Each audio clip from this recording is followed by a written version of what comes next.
evening.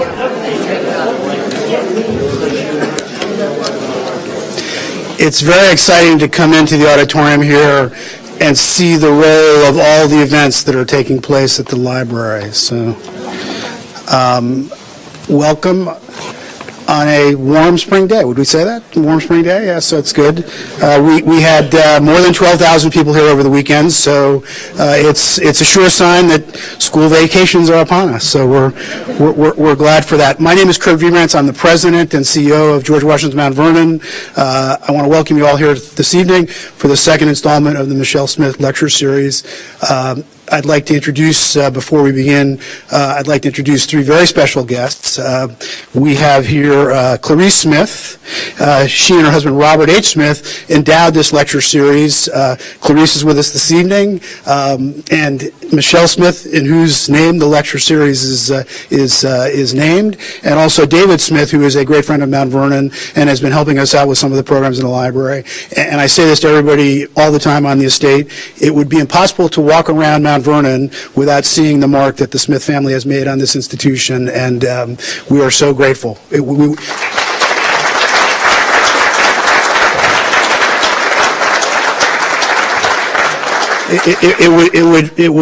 without a doubt, not be the place that it is without your generosity. So thank you very much.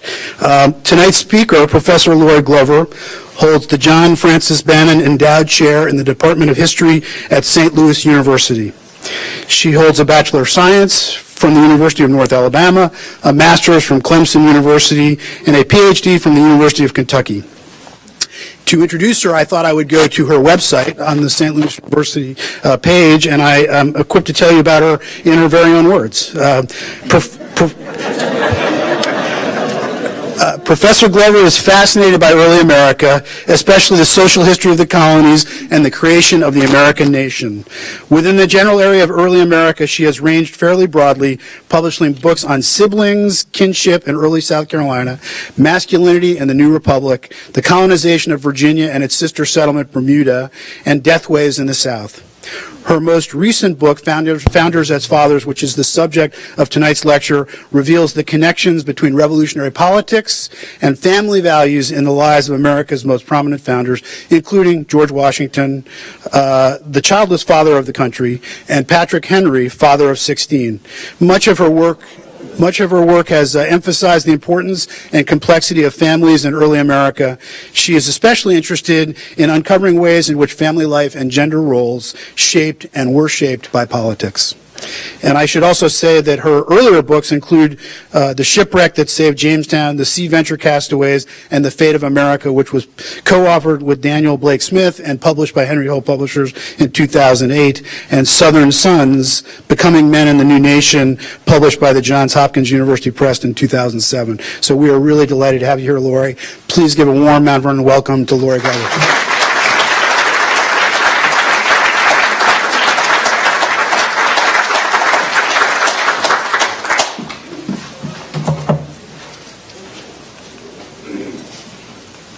I just wanted to make sure that worked before I get started. Can everyone hear me okay? Is this the right volume? Okay, not too loud? Okay. I recently arrived at that stage in life where one pair of glasses, even if they're bifocals, is not sufficient. So I am just delighted to be here at Mount Vernon. I want to thank Douglas Bradburn and Stephen McLeod for making the trip possible, and everyone at Mount Vernon for making it so enjoyable. Thank you all for coming out, and I would just like to echo the gratitude to the Smith family. This is a privilege past words that I have to describe to be here, and so I am just extraordinarily grateful for your generosity and the generosity of everyone for coming out this evening. It is also, in a way, for me personally, a closing of a circle. I started the research that became Founders as Fathers 6 years ago with a trip across Virginia to the houses of the families I wanted to study. I didn't know then exactly how visiting the founders' homes would inform my project. It was just an idea then, full of hope but not much form. Certainly I couldn't see then how essential the houses would become to the story, but I did know enough to know I needed to see how the families lived. Again and again, as I wrote the book, I returned to my photographs, my notes, and my memories of that journey to recapture the interplay of family values and revolutionary politics. When George Mason was writing the Virginia Declaration of Rights, he worked through those ideas in a house full of children, and he sought refuge in walks through his boxwood gardens at Gunston Hall, where I was able to walk and where you can still walk today. After an amazing restoration project, you can again stand on the porch at Montpelier, where James and Dolly Madison ran playful foot races up and down. I restrained myself there, I promise. At Monticello and here at Mount Vernon, you can see the inner workings of every part of Jefferson and Washington's households, including how African American members of the plantation household labored to buy the lifestyles of the white members. In 1901, a large group of Missourians came to Virginia, as generations of Americans had done for more than a century and continue to do today. 12,000 is a big number for a weekend. And one man in that group, again from 1901, said, "We have come to Virginia to breathe the air, to see the sky, to tread the soil that begets such men." Now, he meant that as hero worship, which as an historian I try not to indulge. But ultimately, what I wanted to do with Founders as Fathers was to go back again to Virginia and to the 18th century, like those early Missouri travelers going to Virginia to breathe the air, to see the sky, to tread the soil that begat such men. I probably don't have to tell this group that the story of the creation of the American Republic is in large measure a story about Virginia. Now, Boston was admittedly the seat of patriot radicalism in the 1760s and 1770s. Sam Adams famously said, "It does not take a majority to prevail, but rather an irate, tireless minority, keen on setting brush fires of freedom in the minds of men." Adams and his neighbors did that masterfully. But designing a government to replace the colonial order that inflamed Americans overthrew, that fell to a small cohort of men occupying the great houses of Virginia. Just by way of a reminder, it was a Virginian, George Mason, who designed the first Declaration of Rights and the first state constitution. Fellow Virginian Thomas Jefferson borrowed heavily from Mason when he became the architect of the Declaration of Independence. We don't have to rehearse the many contributions of George Washington, but maybe just to hit the highlights of leading the Continental Army, presiding over the Constitutional Convention, and serving as the first president of the United States. Thomas Jefferson's closest friend, James Madison, was the principal intellectual force behind the Constitution and the most effective advocate for its ratification. The most important and revealing of all the ratification debates related to the Constitution took place down in Richmond with Madison and his mostly silent partner, George Washington, working here at Mount Vernon, pitted against Mason and Patrick Henry, the greatest orator of the age, the voice of the Revolution. The final outcome of that Richmond vote was incredibly close, 89 to 79, so that the shift of just 5 votes out of 168 would have redirected the course of American history. Sometimes we forget it today, but everyone knew then, no Virginia, no Constitution. 4 of the first 5 presidents leading the country for 32 of its first 36 years were Virginians, the only exception being the one-term Massachusetts native John Adams. Virginians dominated the State Department, set the practices for the U.S. Congress, and framed out the federal judiciary. Their power was so great that in the early national era, politicians actually floated the idea of a constitutional amendment to, as they put it, wrest the sovereignty of the Union out of the hands of these Virginians. Despite all we know about the political achievements and setbacks of Virginia's revolutionary leaders, there remains a misleading disconnect between the profound changes the Virginia founders fostered in politics and the equally profound changes they experienced in family life. Now, certainly there are books about the private lives of George Washington and Thomas Jefferson, but those works nearly always place politics in the deep background. There are a few rare exceptions, books that are in the bookstore here by scholars like Catherine Alger, for example, but by and large, with those exceptions, family and politics are mostly studied as separate things. But that was simply not how these 18th century men lived. In Founders as Fathers, I wanted to capture a fuller understanding of politics and family. And I did that by looking closely at the lives of 5 of the most influential Virginians, really 5 of the most influential Americans from the Revolutionary era. George Washington, George Mason, Patrick Henry, James Madison, and Thomas Jefferson. Some things I knew from the outset. Thomas Jefferson, for example, repeatedly longed to be, as he put it, liberated from the hated occupations of politics and to remain in the bosom of my family. While commanding the Continental Army, George Washington assured Martha Washington that he would enjoy more happiness in a month at home with her than he would in public life, he wrote, if my stay here were to be 7 times 7 years.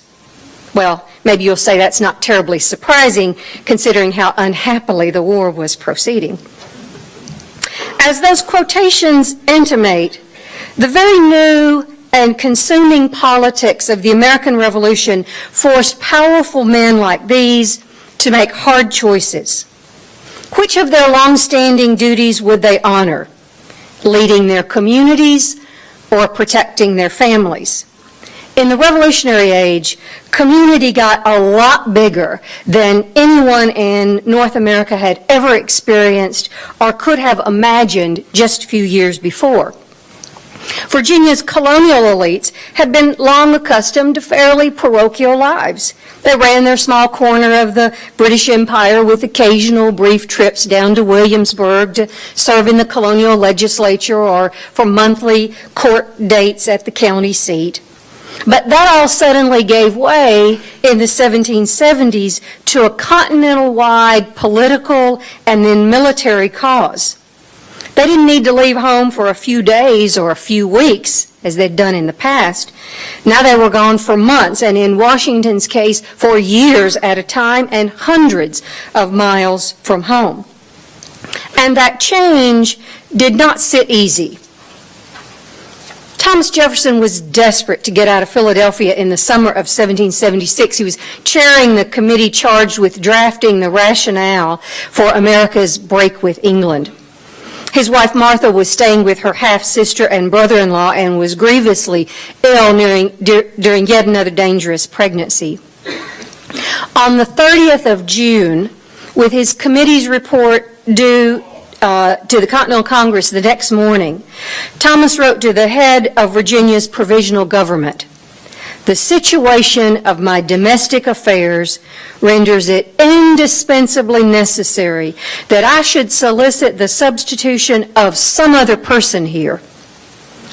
Jefferson felt caught between an inviolable political duty and an immutable family obligation. He could not bear to remain apart from his sick wife when she needed him most. And he could not leave Philadelphia until he knew for certain that Virginia would be represented in the Congress, or else he might jeopardize the whole idea of American independence. Jefferson pleaded for relief, but the only thing close to good news came the same day the Declaration of Independence passed. Martha had recovered her health, but only because she had lost their child. In the early 1770s, Patrick Henry became perhaps the most influential man in all of Virginia, with an oratorical talent unrivaled by anyone in America and perfectly suited to give voice to the patriot cause. Jefferson admired Henry at this stage of their lives, but he later on came to loathe and publicly revile him to anyone who would listen. During that half-decade when Patrick Henry's star was rising, his wife Sarah delivered 3 children. That's just the number that survived. And she already had 3 others. Nothing Sarah Henry wrote from those years remains, as best we know. But it's not difficult to imagine her perspective. After 19 years of marriage, she had 6 children to raise. 16, 14, 8, 4, 2, and a newborn. So let that sit with you for just a moment. I don't know which of those ages is the worst. Her husband was often away and preoccupied with his increasingly time-consuming political career. Shortly after the birth of her last child, Sarah had a mental break of some kind and went insane. Rather than endure the mortification of committing her to the mental hospital in Williamsburg, those illnesses were viewed as shameful in the 18th century, Patrick Henry kept her confined to the basement of their house. Doctors offered no remedy, and at times she was straitjacketed.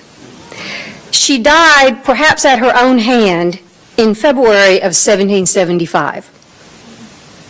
Within a matter of weeks, Patrick Henry left his now motherless children to give the most well-known and influential speech of his life, in which he called on Americans to stand firm together against Great Britain.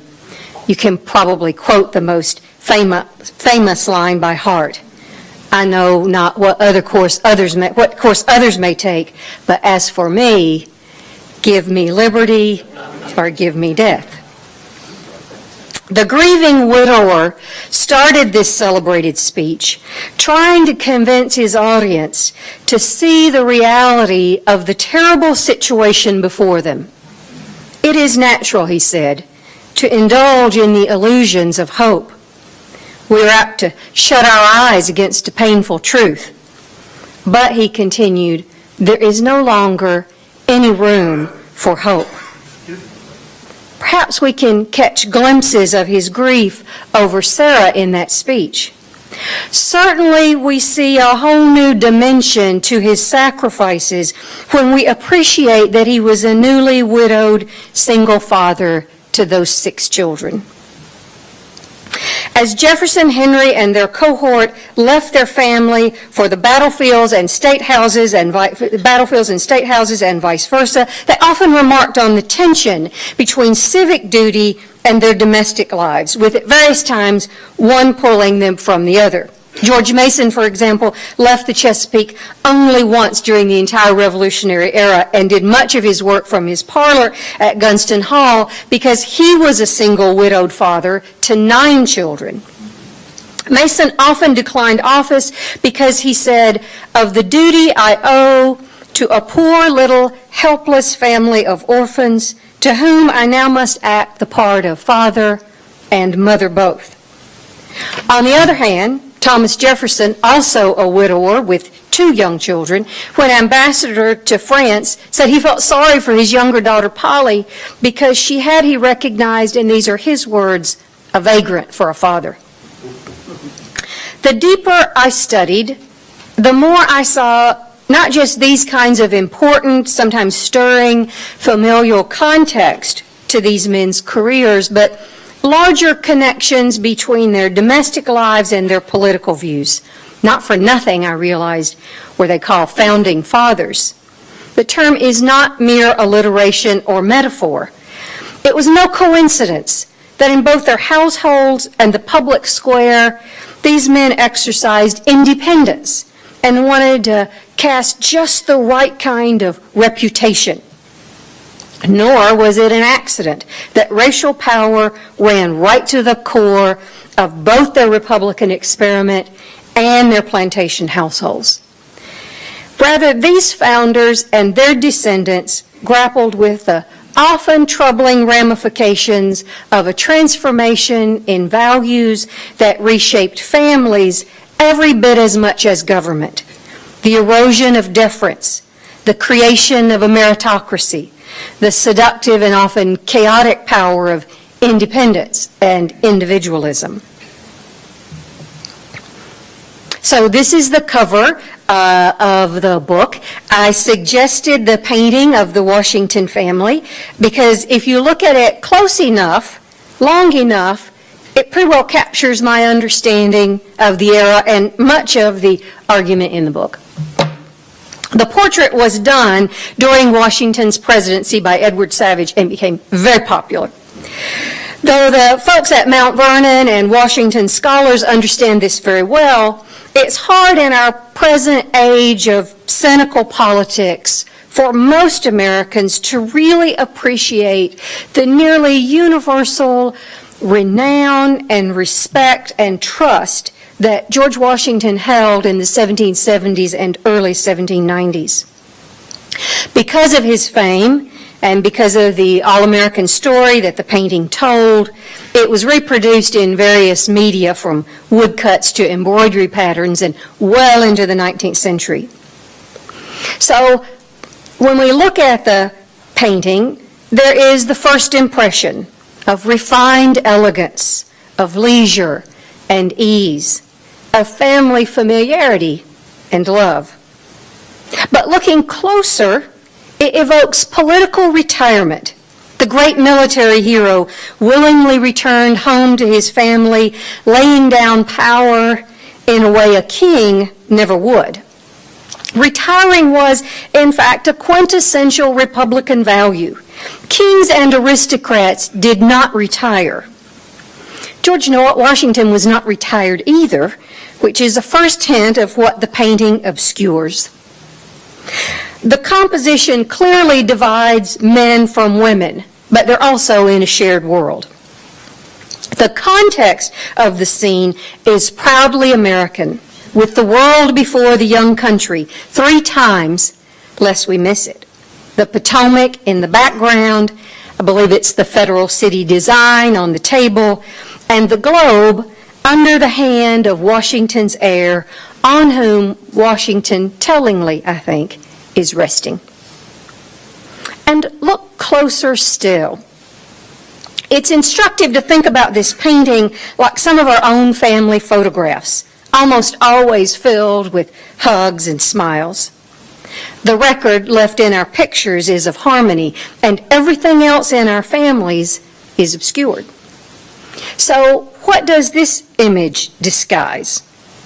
Well, first of all, the father of the country never actually fathered any children. He and Martha, a young rich widow when they married, raised and buried her children, Jack and Patsy Custis. Jack Custis lived long enough to squander nearly every opportunity ever given him and burden his already weighed-down stepfather during the Revolutionary War. He died a pointless death in November of 1781, leaving an estate in chaos and 4 young children with no father. His 25-year-old widow raised the younger 2 girls, but she sent the older 2, a son and a daughter, here to live with the grandmother and the step-grandfather. It's these 2 children, Eleanor Parke Custis and George Washington Parke Custis, who are in the painting. And they're also, I'm sure you've been into the museum space, and there are the life-size bronze statues, and those are the children too. So beneath the domestic ideal in the painting is a study of devastating family heartbreak, fragmentation, and ultimately resilience. And then, you must have been wondering when I would get here, there is the slave in the background, essential to the family's lifestyle just as slavery was to the republic that George Washington helped to build. This particular man may be intended as Christopher Shell's, maybe William Lee, maybe no one in particular at all, is a part of the Washington family, but apart from it as well, in the shadows, on the side of the women, distanced from but facing responsive to the white men. This perfectly, although unintentionally, symbolized the place of slavery in the American Republic. A part of it, but apart from it. Intimately connected, but deliberately separate. The Washingtons could be leisured because their slaves labored. All white men in the United States could be free and equal because they would never be black and enslaved. As I said, the image was very popular and often reproduced in the 19th century, but depending on who sold it in what version and where, sometimes the black man was turned white, and sometimes, as in this 19th century recreation, he was erased entirely so as not to sully the image of the father of the country. This fit with a pattern of erasing from George Washington's history and from the Virginia founders more generally, the immersion in a brutal labor system. The truth was that nothing that my cohort in Washington had or did was really separate from the enslavement of African Americans. The Washington family's lifestyle and his country's future, everything in that painting, from the silk dresses to the promise of Western expansion, everything was bought and paid for by slave labor. The evolution of the Washington family portrait fits, too, with a general pattern in both family and government. The Jefferson daughters loved to tell the romantic story about how their newlywed parents made their way up the snow-covered mountain when Monticello was still being constructed. Arriving late at night, part of a bottle of wine, they said, found on a shelf behind some books, sufficed for both fire and supper. This was the first night the couple spent as husband and wife. But Martha's 15-year-old slave, Betty Brown, was almost certainly traveling with the couple, as was Thomas Jefferson's what he called body servant, Jupiter Evans, though their presence is ignored in the story. And there were other slaves already living at Monticello, too. The fires had gone out, one daughter later explained, because the slaves had already gone to bed for the night. An often repeated and poignant story from here at Mount Vernon echoes the same themes. In 1797, the former president was finishing a letter to a friend when he realized that the dinner hour was approaching and that he and Martha were about to, he wrote, do what I believe has not been done within the last 20 years by us, and that is to sit down to dinner by ourselves. After what seemed like a lifetime of service and sacrifice, they were at last at home, alone, together. Except they weren't alone. The meal that evening was prepared and served by slaves, as it was virtually every night of his life that Washington spent here at Mount Vernon. This kind of reflexive or intentional erasure also occurred in the structure of the American Republic, starting with the Constitution. Though the design of the federal government clearly and intentionally sanctioned slavery multiple times, the words slave and slavery were studiously excluded from the document in 1787. Instead, men typically dedicated to great precision of language and eloquence made a number of strikingly inelegant moves. All other persons and such persons is what they wrote. A delegate to the Constitutional Convention explained that the linguistic choices were an endeavor to conceal a principle of which we are ashamed. Another admitted they anxiously sought to avoid expressions which might be odious in the ears of some Americans. So let's take a different look at the interplay of family and politics by considering child rearing, starting with the boy in the painting, George Washington, part Custis or Washi. George Washington's writings, and here he is as a young man and then a photograph near the close of his life. George Washington's writings are full of frustrations over the boy. From his infancy, Washington complained, I have discovered an almost unconquerable disposition to indolence in everything that did not tend to his amusement. Confronted by relatives about his lazy attitude toward his education, Washi essentially told them to mind their own business. Now, we might attribute his youthful misconduct to the fact that Washi's surrogate father was preoccupied running the country. Or we might point to the predictability of sending him as a teenager off to school with no direct adult supervision and his pockets full of money. But George Washington was hardly alone. Parental complaints about headstrong, unruly children, boys in particular, refusing to straighten up, were nearly epidemic in the early national era. So something more was going on, and it was the influence of revolutionary values on family life.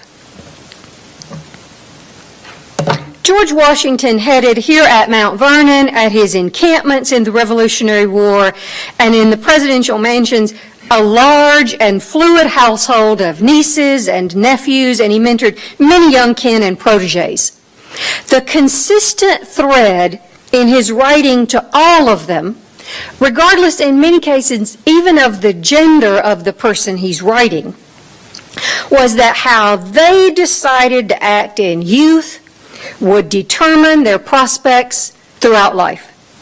They should not expect, he said over and over and over again, not expect to inherit a good reputation, a bright future, and power.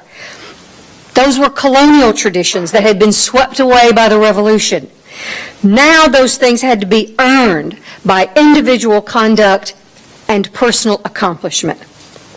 To one nephew, for example, he wrote this: your future character and reputation will depend very much, if not entirely, upon the habits and manners which you contract in the present period of your life. They will make an impression upon you which can never be effaced. And he warned a young niece about, as he wrote, the delicacy and danger of that period to which you are now arrived. You are at this moment about to be stamped with that character which will adhere to you through your life. Washington thought exactly the same thing about the young American Republic. Announcing his military retirement, and here's the painting capturing that, he said this, and it sounds strikingly similar to what he wrote the niece and the nephew. There is an opinion still left to the United States of America whether they will be respectable and prosperous or contemptible and miserable. This is the time of their political probation. This is the moment to establish or ruin their national character forever. Independence and self-determination and reputation worked the same for the country as it did for individual young men and young women. As they debated exactly how their decidedly precarious republic would function and how they might guide the rising generation toward forming a proper character, the founding generation grappled again and again with one transcendent issue: balancing liberty and power. In government, they struggled with the tricky matter of allowing enough governmental oversight to properly function, but not so much as to undermine individual rights. This wobbly, precarious balance drove the Constitutional Convention of 1787, the highly divisive ratification process, and the practical workings of the new federal government after 1790. And I would suggest it remains the central political struggle in our country today. It shadows our debates about everything from vaccinating our children to policing our cities. In the founding generation's families, self-determination rather than deference became the most highly prized trait in adolescence, again, boys in particular. Parents sought to inspire in their sons an independent will to exercise their liberty in a forthright manner. It was tricky. Young people were supposed to freely decide to act in ways that would advantage themselves, their families, and their country, balancing their own liberty and power. The Virginia planter, St. George Tucker, and this is his home in Williamsburg. St. George Tucker, he's a sort of tertiary character in the book. He appears from time to time as to some other Virginians. But St. George Tucker beautifully captured the stakes of this self-determination in a letter he wrote to two of his teenage stepsons. I think what he wrote to those young men better captures parenting in the Revolutionary age than anything else I've ever read. And this is what he wrote. The world is a circle about every man, exactly of such a size as his abilities make it. It is very well known 5 miles from Petersburg that Mr. Booker is a good chairmaker, that Alexander Taylor is a very tolerable cabinet maker. But it is known all over the civilized world that General Washington is a great general, that Dr. Franklin is a great philosopher and politician, and that Mr. Rittenhouse is a great mathematical genius. It is your election at present whether you will have a world like Mr. Booker's and Alexander Taylor's worlds, or a world like General Washington, Dr. Franklin, and Mr. Rittenhouse. Unfortunately, the heirs of Virginia's founders weren't so good at balancing their own liberty and power. And they often repaid such high hopes with correspondingly low behavior. The worst case must have been with James and Dolly Madison, although many boys turned liberty and self-determination into license and dissolution, but none better than the appropriately named Payne Todd. Payne Todd was a willful, spoiled child who became a manipulative youth and a drunken, gambling, addicted man. While President James Madison paid over $40,000 in Payne's gambling debts, and even that wasn't enough to keep him out of debtor's prison. But the Madisons were not alone. In addition to washy Custis, George Washington fretted over the vice and dissipation, as he put it, that his nephew, George Steptoe Washington, seemed to love in his youth. George Mason complained about the fickleness of disposition and want of steadiness he could not overcome in his son Tom. In retrospect, permissive, often absent fathers, hoping that headstrong boys would choose dutifulness over self-indulgence, seems improbable, maybe downright foolish, but no more so than imagining that citizens would reason together and put aside their personal interest to reach the common good. The founders' family values, like their political philosophies, were certainly idealistic. They might well have applied to their households Thomas Paine's wise counsel regarding the structure of government. When we are planning for posterity, we ought to remember that virtue is not hereditary.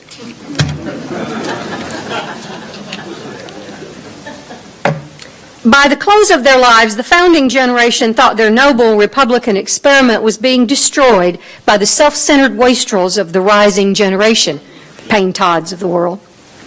Even the biggest optimist of the bunch, Thomas Jefferson, lamented near the end of his life that it looked like, I am now to die in the belief that the useless sacrifice of themselves by the generation of 1776 to acquire self-government and happiness to their country is to be thrown away by the unwise and unworthy passions of their sons.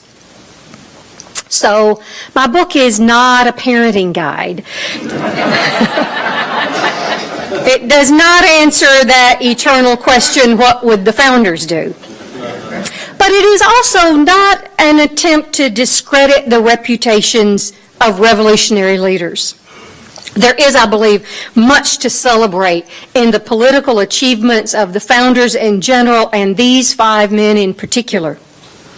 But they were, after all, men, not monuments, and fathers as well as founders. And there was sometimes a high price to pay for political and military greatness, often paid by the people they loved the most and in ways they never calculated. There was a family context to the things they did and family consequences. They certainly knew that. It's we who have forgotten. When we focus our attention on just what the founders did at Valley Forge and Independence Hall and forget the plantations they presided over and the families they struggled to lead, we deny them their complexity and their vulnerabilities and ultimately their humanity. And that is a disservice not just to their lives and to history, but to us as well. Thank you.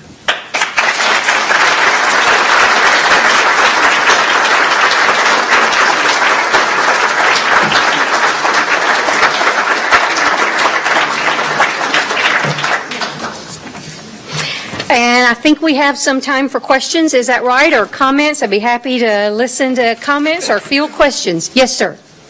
In the royal world, governesses and nannies and housekeepers raised the children rather than parents. How much did the slave population raise the children versus the parents raising the children? Okay, so he asked how much were slaves raising the children versus parents raising the children. So there's a stage of life issue to focus on in that answer. So infants and very young toddlers would have been taken care of at many of these estates by African American women who would have done a lot of the dirty work of taking care of babies and little children when children were sick, likewise.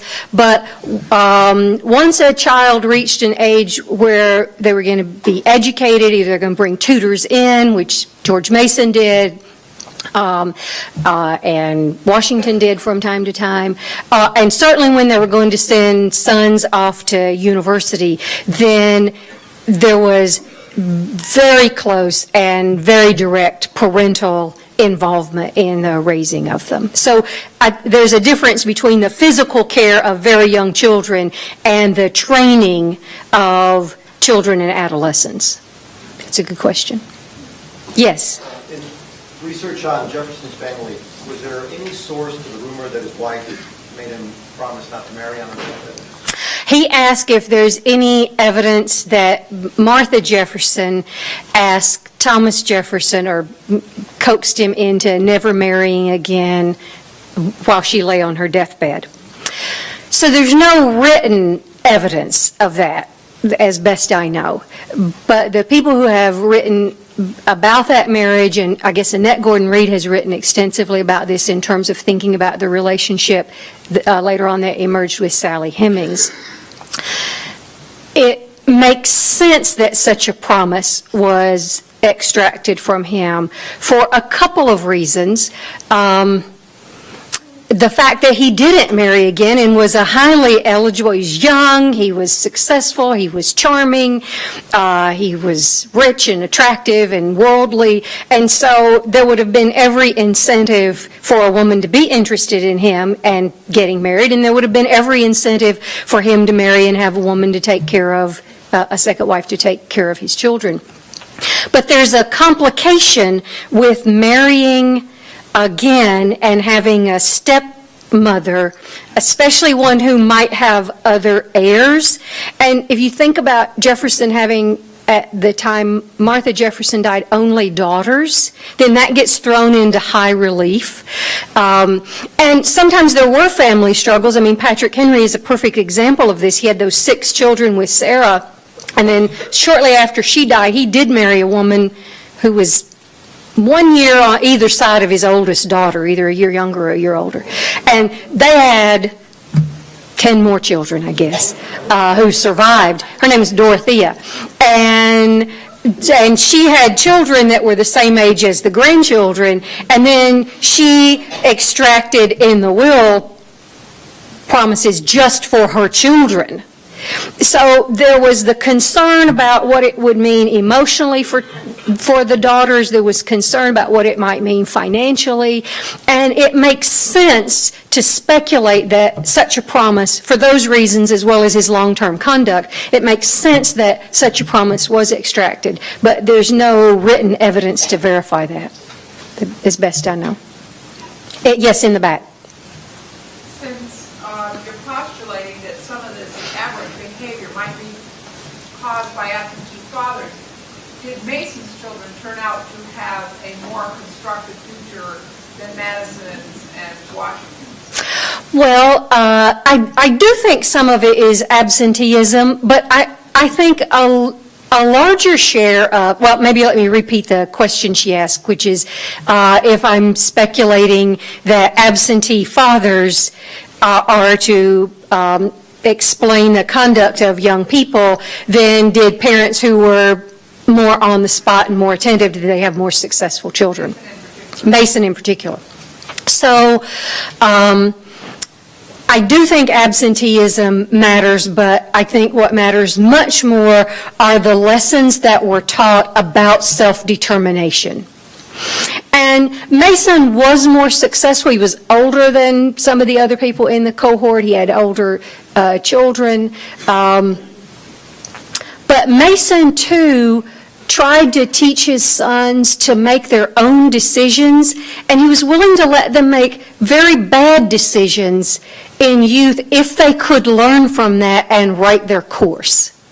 So, again, being present or being absent is important, but I don't think it's as important as the lessons about self-determination that were taught either one-on-one or through letters. So he certainly didn't escape the problem of errant sons, but he had more. Nobody can really match Payne Todd, and by and large his sons were more dutiful. And I should say George Washington Parke Custis straightened his life out, and I think George Steptoe Washington straightened his life out. So some of this is about youthfulness into a protracted adolescence like we have today in the 20s and maybe even the early 30s. And you had a question. Yeah, there's a lot of negative attention on President Obama's daughters at times, President Bush's daughters at times, and based on this, they are angels by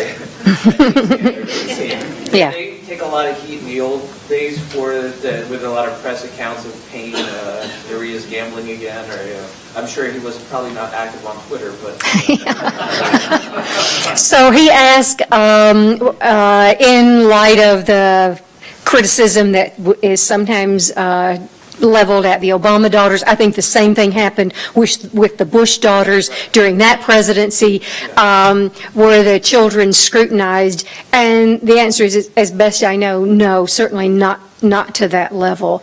The Payne Todd case is really interesting because he behaved so erratically for so long, he begins to just simply be ignored in all of the correspondence, including people writing to James and Dolly Madison, and they, like here at Mount Vernon, they had lots of nieces and nephews who came and went, and they mentored and basically raised a couple of nieces and mentored lots of young people, and they were in and out of the house. And when people wrote them, they would say hello to this young person, and I hope they're doing well, and I hear this about them. And there is a sort of a deafening silence about Payne, but they were heartbroken about it, but it wasn't used as a political cudgel.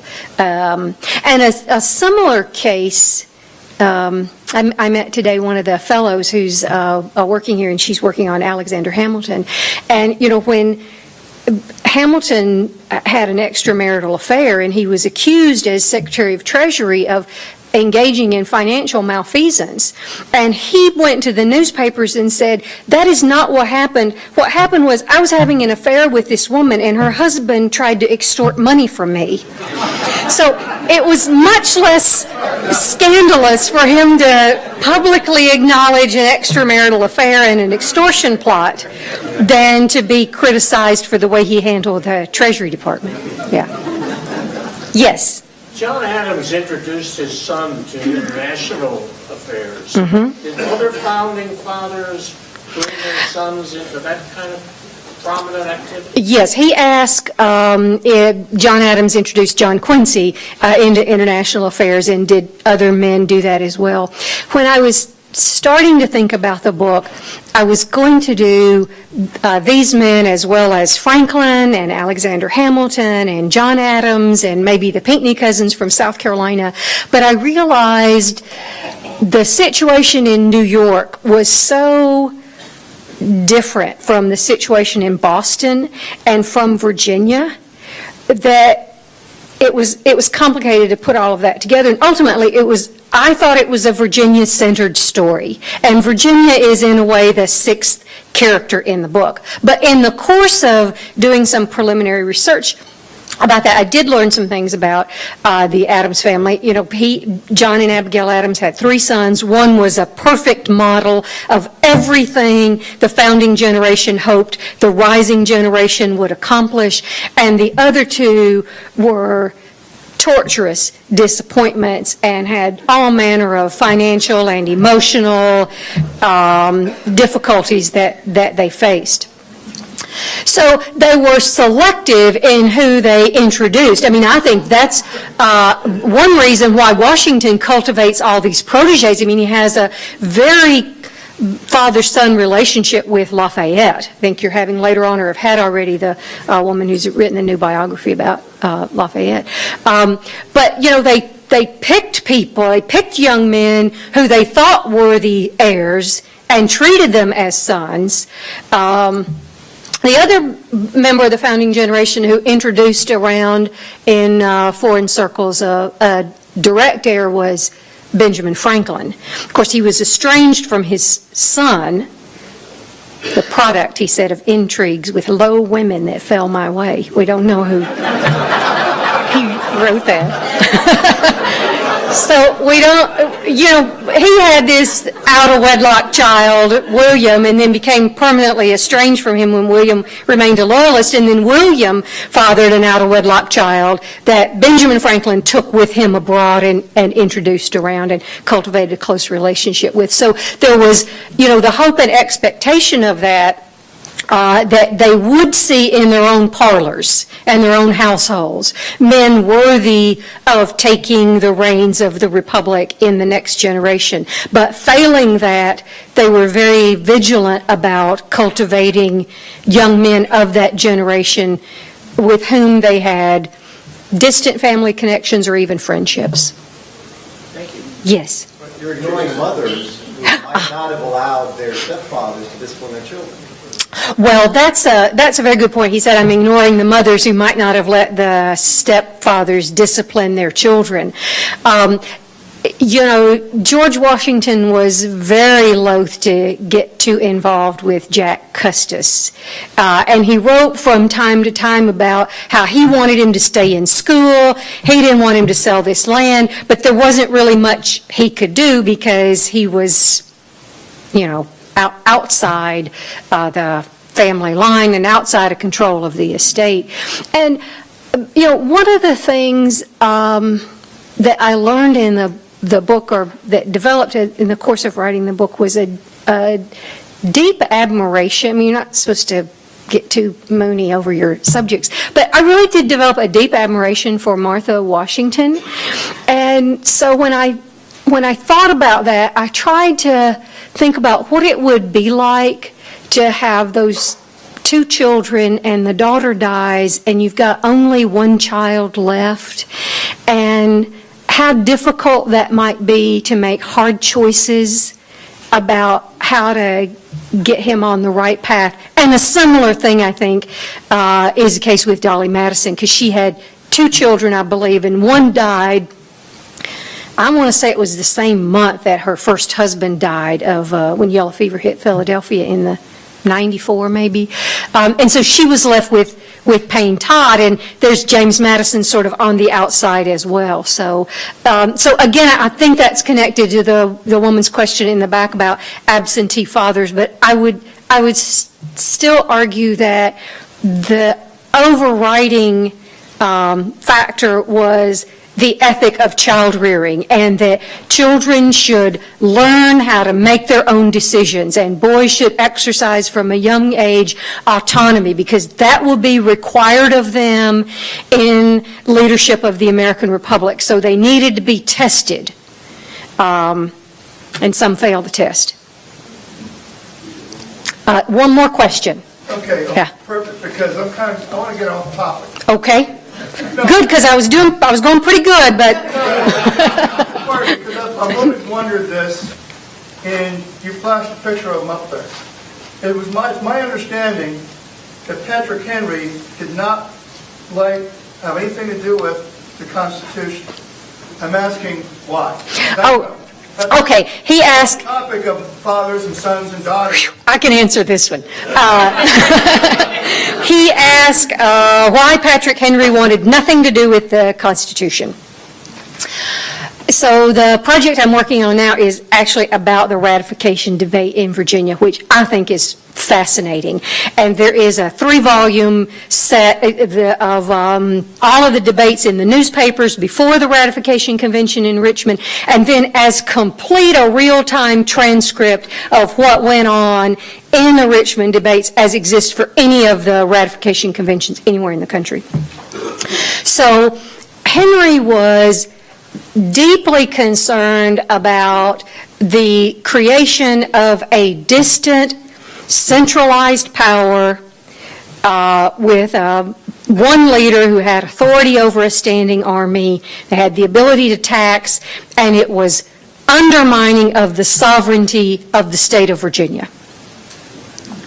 So he was a fierce critic. He fought to the end of the ratification debate and gave one of the most beautiful concession speeches you'd ever read when he finally realized he had lost the vote. George Mason was also very much opposed to the Constitution. He was in Philadelphia in '87 and refused to sign. That was the beginning of the end of his 20, 30-year-long friendship with George Washington. Patrick Henry did not go to the Constitutional Convention, even though he was asked to go.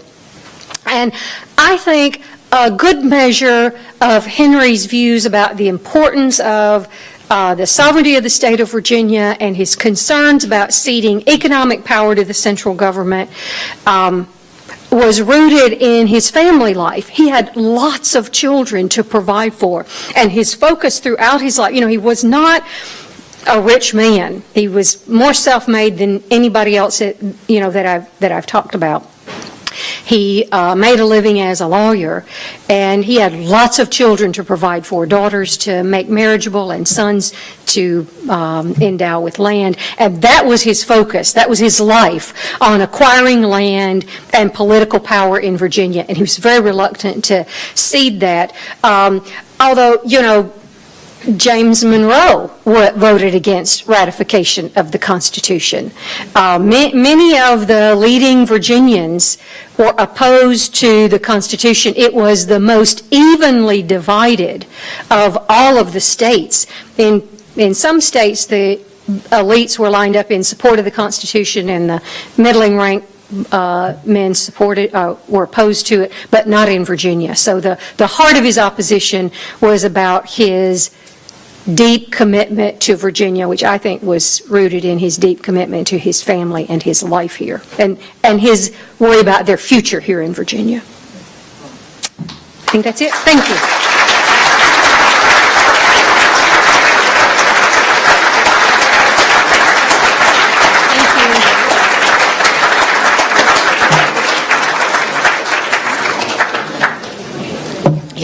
Sounds good.